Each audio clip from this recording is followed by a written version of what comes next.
taarifa hiyo na nyingine nyingi unaweza kuzitolea maoni kupitia kwenye kurasa zetu za mitandao ya kijamii. Tupo live pia kwenye ukurasa wetu wa YouTube. Andika maoni yako hapo, nitakuwa nikiendelea kuyasoma. Katika operesheni zilizofanywa na mamlaka ya kudhibiti na kupambana na dawa za kulevya, Tanzania imefanikiwa kukamata jumla ya kilogramu 3799.22 za dawa za kulevya na kuteketeza ekari 18 za mashamba ya bangi, pamoja na kutaifisha mali za wahalifu wa dawa za kulevya zenye thamani ya shilingi bilioni 3 na milioni 304, huku mmoja wa watuhumiwa akikamatwa na dawa za kulevya zilizofichwa kwenye spika, CPU na vifaa vingine. Taarifa zaidi na Kisa Daniel. Akitoa taarifa hiyo hii leo, Kamishna Jenerali wa Mamlaka ya Kudhibiti na Kupambana na Dawa za Kulevya, Altas Limo, amebainisha kuwa mafanikio hayo yametokana na ushirikiano ambao wananchi wamekuwa wakiutoa katika mapambano dhidi ya dawa za kulevya.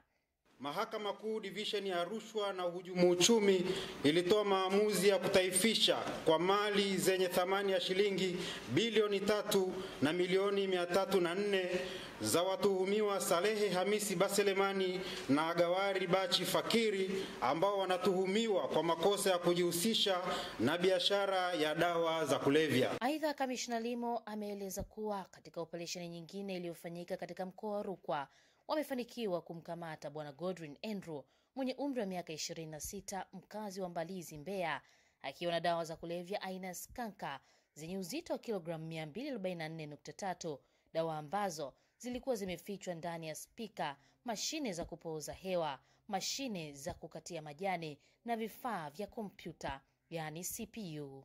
Wametumia spika, wametumia vifaa vya kompyuta, wametumia yale matanki ya heater water, zile yale matanki ya kuchemshia maji, wamefungua mle ndani, wamejaza, alafu wamechomelea tena ili kusafirisha. Kwa hiyo pia tutoe wito pia kwa wale wasafirishaji ambao wanatumia magari yao kusafirisha mizigo mbalimbali. Wakati wa kusafirisha ile mizigo, wajaribu kujiridhisha kile walichokibeba, je, ni kiko salama? Kwa sababu mwisho wa siku tutakapokamata ile gari ikiwa imebeba vile vitu na dawa za kulevya ziko ndani yake, ina maana wote wanaingia hatiani. Na hapa Kamishna Limo akafafanua kuhusu watuhumiwa waliokamatwa na dawa za kulevya katika maeneo ya Sinza jijini Dar es Salaam. Katika operation iliyofanyika eneo la Sinza D, tuliwakamata Bwana Kathbeti Kalokola mwenye umri wa miaka 34 na Bi Murath Abdalla mwenye umri wa miaka 19 na dawa tiba zenye asili ya kulevya aina ya Roipino, Flunitrazepam, vidonge 24 vyenye uzito wa gramu 10.03. Matumizi ya MDMA na Roipino yanaweza kusababisha kuchanganyikiwa, kupoteza kumbukumbu, shinikizo la juu la damu, kifafa, uraibu na hata kifo. Roipino inasababisha usingizi wa ghafla na hutumiwa katika uhalifu wa mashambulizi ya kingono na wizi. Na hapa vijana wakakumbushwa kuendelea kujiepusha na madawa ya kulevya.